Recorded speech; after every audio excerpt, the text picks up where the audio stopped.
Friday. Today, Great Uncle Arthur showed up at our front door for no apparent reason. He didn't even knock or ring the doorbell, so I only found him when I was about to head to Raleigh's to play video games. Hi, Great Uncle Arthur. What brings you here? A PT. Yeah, I wasn't quite sure what to do, so I called Dad over, and believe me, he wasn't happy to see his weird uncle randomly appear in front of his house. What are you even doing here, Uncle Arthur? Sadly, Mom overheard him and gave him a lecture about how families have to stick together and all that crap, so yeah, it looks like Great Uncle Arthur is spending the weekend with us. Now, having Great Uncle Arthur over really sucks because once Mom let him in the house, he plopped down in a recliner in front of the TV and sat there for the rest of the day. And this made playing Twisted Wizard Retribution extremely awkward for me. Hey, do you mind? Some of us have important things to work on. Then there's the fact that whenever someone stays at our house, they always stay in my room, and I'm forced to sleep on an air mattress in Roderick's room, and if that isn't torture, I don't know what is. Saturday. When I got up this morning, I discovered that someone left an extremely cryptic message on the kitchen table. Now, I don't know who wrote it, but the way it was written makes me think it was Great Uncle Arthur. Now, I don't know what that's supposed to say, but I'm pretty sure Great Uncle Arthur is trying to tell us something. Or is he? Eventually, I started to wonder if Roderick made this note to fool me, so I showed it to him. Okay, Roderick, what the hell is this? Your shitty handwriting? No, Roderick, it's your shitty handwriting. I know you wrote this to make me think Great Uncle Arthur can write for some reason. Wait, Great Uncle Arthur? Okay, give me that. You're not gonna fool me by scribbling on a piece of paper, Greg. I'm not born yesterday. Now, in order to prove Roderick wrong, I got him to spy Great Uncle Arthur with me. We sat there for half an hour, and Great Uncle Arthur didn't even move a muscle. And even I was starting to think that this was all some kind of practical joke. That was until he picked up a pencil. Holy shit! He can write! Now, I don't think either of us would have expected that. I mean, who'd have thought Great Uncle Arthur knew how pencils worked? However, the resulting message was just as cryptic as the first one. Yeah, sadly, Great Uncle Arthur's writing is horrible, so I don't know what he's trying to say here. What I do know, though, is that Great Uncle Arthur is Dad's uncle, so Dad probably knows something about him. So, I asked Dad about Great Uncle Arthur, but he wasn't much help. I only saw him about 2 or 3 times a year, so we weren't that close. From what I heard, when Dad was a kid, he only saw Great Uncle Arthur around the holidays, which explains why he knows so little about him. The only interesting thing I did learn was that Great Uncle Arthur once had the ability to speak, so I guess he went crazy at some point in his life. I didn't keep an eye on Great Uncle Arthur for the rest of the day, but he just sat in a recliner and watched TV. And it wasn't until night fell that I remembered something that could help us decipher what he was saying. So, after Mom and Dad went to bed, I managed to convince Roger to watch that movie about the kids who made their own serial languages with me, and yeah, I can't quite remember why I thought that movie was so great when I was in 6th grade, because it was pretty lame. The special effects were cheesy, and all the jokes even involved butts or farts. On the other hand, those kids' secret language seemed very similar to the random noises that Great Uncle Arthur made. Now, I know it's very unlikely for an old man to be inspired by a kid's movie that only came out 3 years ago, but who knows where the kid's language came from. Sunday. When I woke up, I discovered that Great Uncle Arthur was gone. The only thing he left behind was another cryptic message. So, I told Dad about this, but he just assumed that Great Uncle Arthur had gone out and would eventually return. But Great Uncle Arthur didn't return for the rest of the day. He didn't even stand still in front of a door like he always did. And in the morning, Dad received a mysterious phone call. Hello, is Arthur Heffley here? He just left this morning. Why? Let me tell you this. Arthur Heffley's evil. He wants nothing more than to... Hello? Hello? Anybody there? Hello? Now, Mom always keeps the speakerphone on for safety reasons, so I was able to hear what that guy on the other side of the line was saying.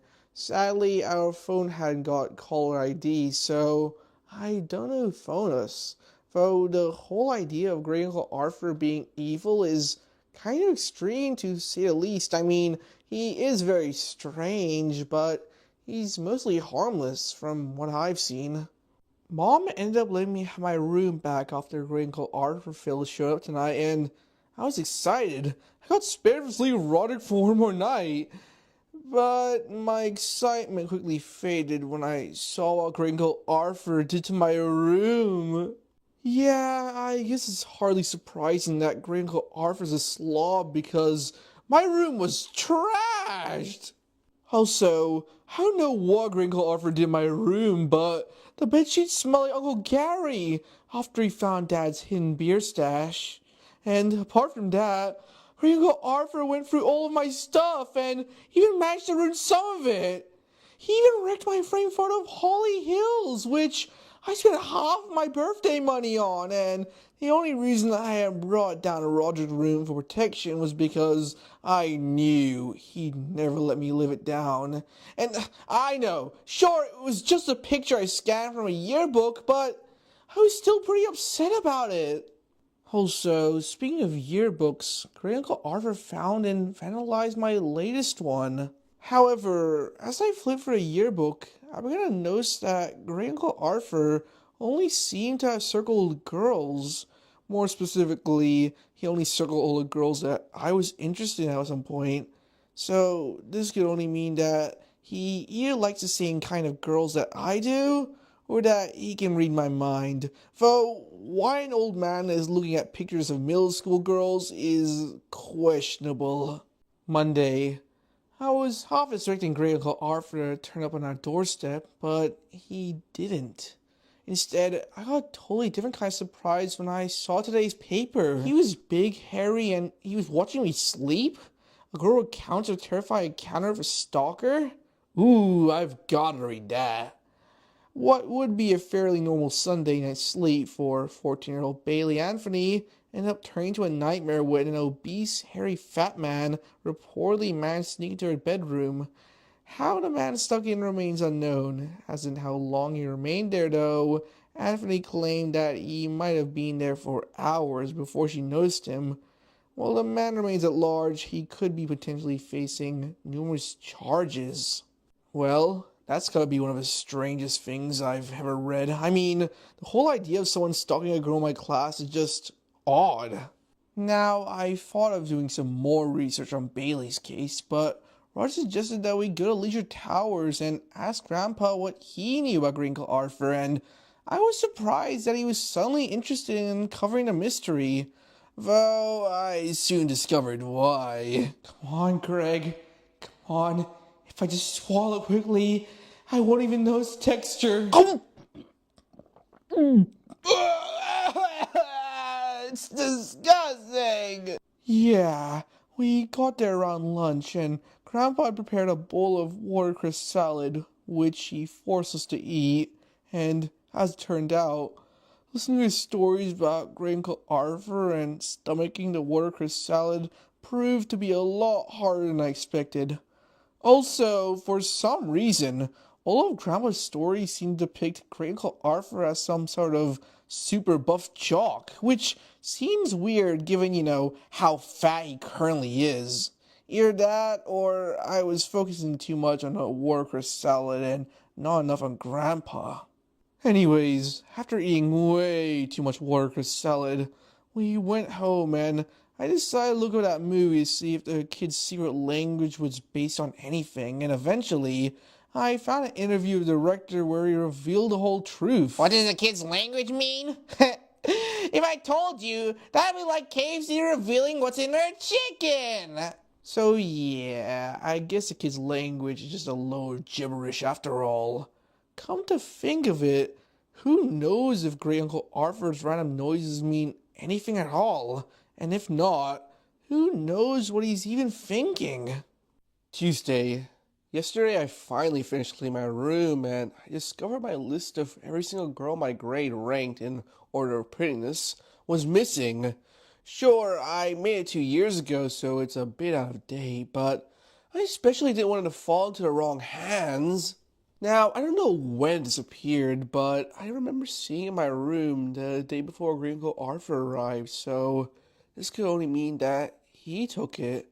Though, I have no idea why he wants such a list. In other news, I thought Bailey getting stalked was a one-off incident, but as it turns out, it wasn't. Mysterious Plainview stalker strikes again? Wait, what? Many would have believed that Sunday's stalking incident wouldn't be repeated, given the extensive coverage of the Daily Herald. Sadly, it proved just to be the first in what appears to be a series. Felissa Grove, a close friend of Bailey Anthony, reported that she had also been stalked by a man matching the description given to the Daily Herald by Anthony. Okay, this whole stalking business made me wonder if this is all linked to some popular student who had a crush on those girls but got turned down. I mean, Bailey and Alyssa are two of the most popular girls in my grade, so this seems pretty likely.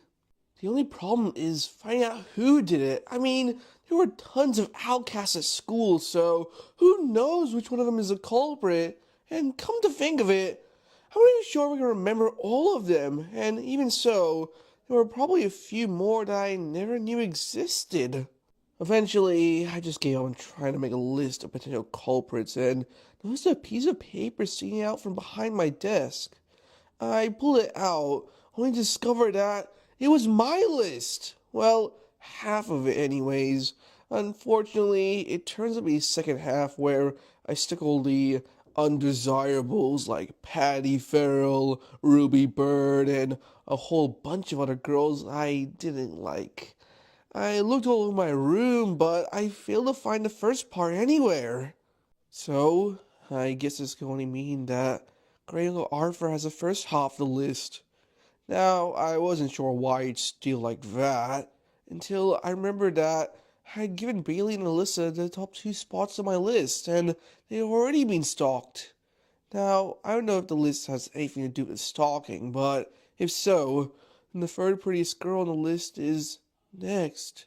And then, I remembered that the third prettiest girl on the list was Mechanese Pollard, but she moved away at the end of last year, so this means that the girl to be stalked is the fourth prettiest girl, which means Great Uncle Arthur is coming for Holly. Of course, I am not gonna let that happen, but I don't think it could be Great Uncle Arthur alone, so I asked Roderick if he'd help me. Roderick, I'm gonna need your help tonight. Well, tough luck. I'm not helping you sneak around. You sure about that? I'm going to Holly Hills. Of course wait. Is she related to Heather Hills? And with that, Roderick was on board my plan. So, after Mom and Dad went to bed, we got in the van and rolled out into the night. Now, I wasn't sure where Great Uncle Arthur would hide, and frankly, there's not a lot of places where he could hide, given how fat he is. Then I noticed a ladder propped up on the side of the Hills house. Roderick set me up first, and I don't know if he was trying to stay safe or use me as bait, but since this was Holly's house, I went in anyways. Now, I didn't know what to expect from Holly's room, and I was pretty surprised when I found out what was going on. Great Uncle Arthur was standing beside Holly's bed, filming her while she slept. I wasn't able to see much due to how huge he is, but that's gotta be the most messed up thing I've ever seen.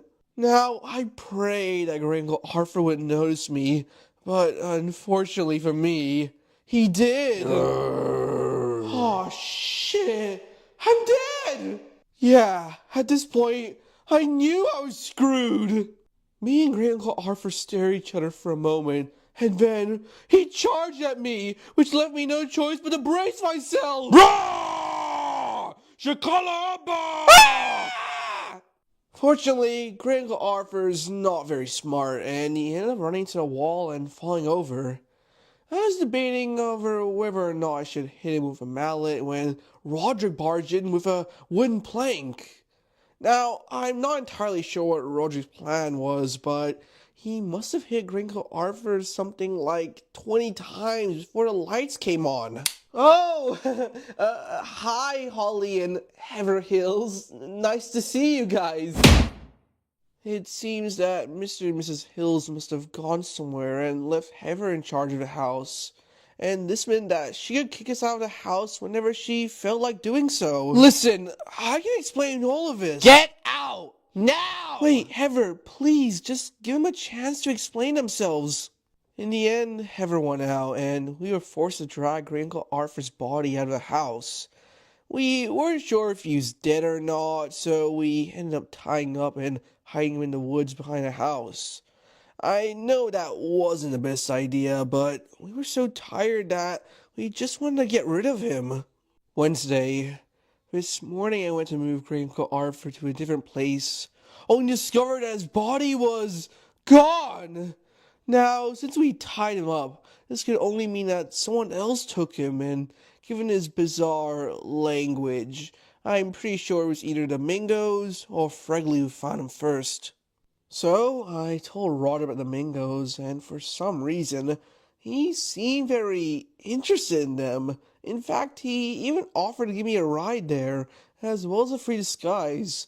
Still, I only accepted this offer because I didn't know what disguise was, and for some reason, running with my old tree costume from that Wizard of Oz play I did in 6th grade would work as a disguise. Yeah, don't ask me how it came up with that.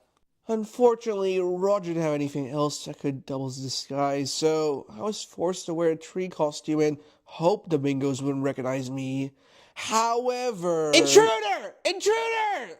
Yeah, sadly, the Mingos did recognize me, and I was forced to make a run for it. And to make matters worse, Roderick totally misunderstood my request for him to bring something to shoot the Mingos with if they started chasing me. Okay, Greg, I'm ready to shoot the Mingos. Wait! Is that a freaking camera? Roderick, you bitch! Ah! On the bright side, if there was any, at least Roderick didn't drive off on me like I thought he would.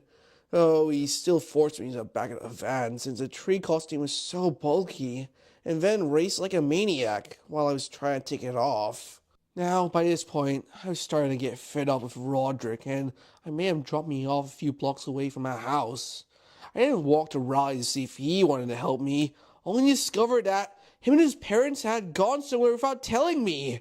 And with that, I reluctantly set off to Fregley's house, hoping that I'd find Great Uncle Arthur there. When I got to Fregley's house, he was standing in his front yard, like he always does. Oh, hi, Greg. Want to see my scab collection? Can we make this as quick as possible? Fregley seemed to have taken it as a yes, and I was forced to look at hundreds of scabs in various states of decay. Then, after half an hour, I felt like I was gonna throw up if I had to look at any more scabs, so I bailed out. After that, I needed some eye bleach, so I went down to Holly's to explain what happened last night, and Holly was actually pretty cool at the whole Great Uncle Arthur thing, since technically I was just trying to help her. We ended up having a pretty lengthy discussion on who had the weirdest relative, at least until Heather showed up. What the hell are you doing here again? He has a name, Heather. And then I thought of a good answer. I bet the fat guy from last night would love to stalk a girl like you, Heather. Now, I thought this was enough to make Heather leave, but instead, she told me that I had 10 seconds to get out before I got dealt with, and I didn't want to find out what Heather had in store for me, so I left as quickly as possible. I mean, she doesn't think very highly of Roderick, so I doubt she'll go easy on me. Anyways, I hope Holly tells the other girls about Great Uncle Arthur, because I still don't know where he is. He wasn't in the Mingo's woods or in Fregley's house, and I'm not sure when he's gonna pop up next, so I just went home. Only to find Dad talking to Byron. And he just walked out on you? Yeah, and pretty well. We haven't seen him since Saturday. It took me about 10 seconds to realize that they were talking about Great Uncle Arthur, so I told him what I knew about him. I know what Great Uncle Arthur's been doing. He's been filming girls while they sleep. Byron then said he had something to tell me. I wasn't quite sure what to expect, but it turned out to be the entire story of how Great Uncle Arthur came to be who he currently is. There was a time when Great Uncle Arthur was an elite athlete who dated the high school prom queen. A few years later, they settled down and I was born. Everything was alright from then on until my mother died. I was about 12 and Great Uncle Arthur was never the same after that. He started drinking excessively, sometimes up to 6 bottles a day. He'd also bring home random women and, I swear, I never saw the same one more than twice. I'm pretty sure it was a combination of alcohol and hookers that caused him to lose his mind. He was approaching midlife and had barely any idea who he was and who he wanted to be. He stopped exercising and started doing things without knowing why he was doing them. I remember hearing him muttering, "Why are we here? What in fact is the point of all this?" whenever he wasn't drinking. By the time I left for college, he began to descend into utter madness. Our house was a total mess thanks to an unholy amount of junk he had mutilated, and he only left the house to go to family gatherings or to buy more liquor. When I moved out for good, he'd gone totally insane, unable to speak or work. He spent his days drinking and scaring people, and that's all he's been doing for the past decade. Maybe he longs to be useful and relive his past again. Who knows? All I know is that he's probably too far gone to be worth saving, and I think the stalking incidents just prove my point.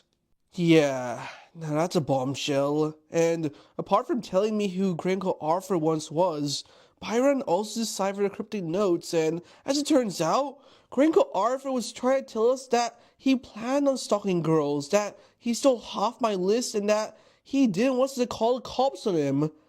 I'm not sure why he told us that, but I guess that's what happens when you're that crazy. Anyways, later this evening, Byron said that he, Dad, and Roderick were going to put an end to Great Uncle Arthur's illegal activities, and while I wasn't part of the original plan, I suggested that I should go too, since I knew the most about what Great Uncle Arthur was up to. We ended up going to the hills since I thought that Great Uncle Arthur would return there after me and Rod destroyed his footage of Holly sleeping, and once we got there, Byron made me and Roderick make sure no one was watching us while they went to look for Great Uncle Arthur, and as it turns out, someone was watching us! P-Mud!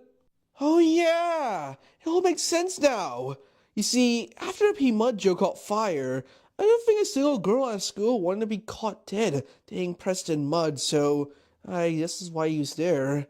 He must have been the one who freed Great Uncle Arthur, and he must be here on the lookout or something.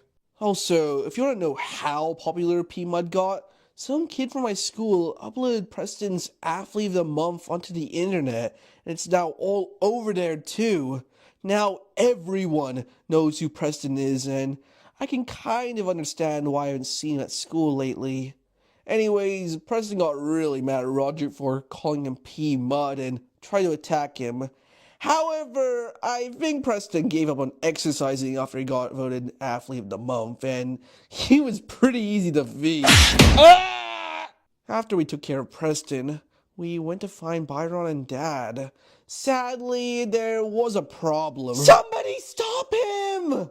Yeah, as it turns out, Great Uncle Arthur was already in the Hills house, chasing Holly around while Dad and Byron were trying, and failing, to catch him. Don't worry, I got him. So, me and Roger joined the chase, but still, we couldn't catch Great Uncle Arthur, despite him not having exercised in at least 20 years. In fact, we couldn't stop him until Mr. Hills took care of him. Yeah, I guess that Mr. and Mrs. Hills came back from a romantic getaway because Mr. Hills stopped Great Uncle Arthur in just one hit. Anyways, while we were happy that Mr. Hills caught Great Uncle Arthur, he wanted to know what we were doing in his house in the middle of the night. Luckily, Dad was able to come up with a backstory. And what is the meaning of all this, Mr. Heffley? Why the hell is this foul beast man chasing my daughter? And why the hell are you people in my home? Well, you see, we were chasing a guy who escaped from an insane asylum. He wasn't supposed to be released for at least another 20 years. Now, I'm not sure if Mr. Hills believed Dad, but he ended up sending all of us out anyways. Though, I swear, I saw Holly give me a look of gratitude, which did cheer me up. First day. Good thing Mr. Hills didn't call the cops on us. He does seem to have reported Preston though, since he was on the front page of today's newspaper. Plainview stalker revealed as internet sensation Preston Mudd? Former all-star basketball player Preston Mudd, best known for his role as a popular internet meme P. Mudd, has been outed as a stalker terrorizing teenage girls of Plainview? This is completely unacceptable, states longtime resident Jonathan Hills. Who on earth taught this boy to treat girls like this? Hills actually caught Mudd stalking his 14-year-old daughter Holly, who is reported to be traumatized by the incident. Mudd himself is currently in police custody and was unavailable for comment, but his actions may be due to his internet fame. Also, Byron left some time earlier today, leaving behind a note saying that his work here was done. I guess he only came down here to take down Great Uncle Arthur. Anyways, Dad told me that we were going out, and I wasn't quite sure what he meant until I saw him loading up the car. Dad, is that... Yep. Yes, it is. Yeah, I guess Grandpa Arthur could only take so many hits, and Dad was trying to dispose of the evidence. I wasn't so sure if this was a good idea, but since I also got involved in the whole Grandpa Arthur thing, I went with him. We ended up burying Grandpa Arthur in the woods. I'm not sure this is the best place for him, but I just hope no one ever finds him. We then spent several hours digging and burying Grandpa Arthur, and surprisingly enough, no one found us until we laid the last patch of dirt on his grave. Hi, Greg. Yeah, I was expecting Holly to find us here, until I realized that Dad had taken me to the woods right behind the Hills house. I don't know if he's been reading my journals, but it sure seems like he has. So, I asked Holly about what she did last night after we left, and as it turns out, the end of Grandpa Arthur still remains a secret between us. My dad ended up killing your great uncle. I know that wasn't the best thing to do, but he was just trying to protect me. After he took his body away, we blamed Preston Mudd for stalking and got him arrested. Sure, it wasn't entirely his fault, but he didn't want to ruin your night. Oh yeah, I almost forgot to mention this, but after doing a little bit of more research, as it turns out, Preston Mudd was the one who hired Grandpa Arthur to film all those girls sleeping. I guess he knew that he'd never get a girlfriend due to everyone knowing him as P. Mudd. As for Grandpa Arthur, I'm okay with what happened to him. I don't think anyone really has that much of a sentimental attachment to him, and as Byron said, he was too far gone to be worth saving. Then, as I reflected on everything that happened the past week, I felt Holly took my hand, and suddenly, it didn't matter that we were standing in front of a freshly dug grave or that Dad was watching us. You know, I guess Grandpa Arthur did do something right on his last visit after all.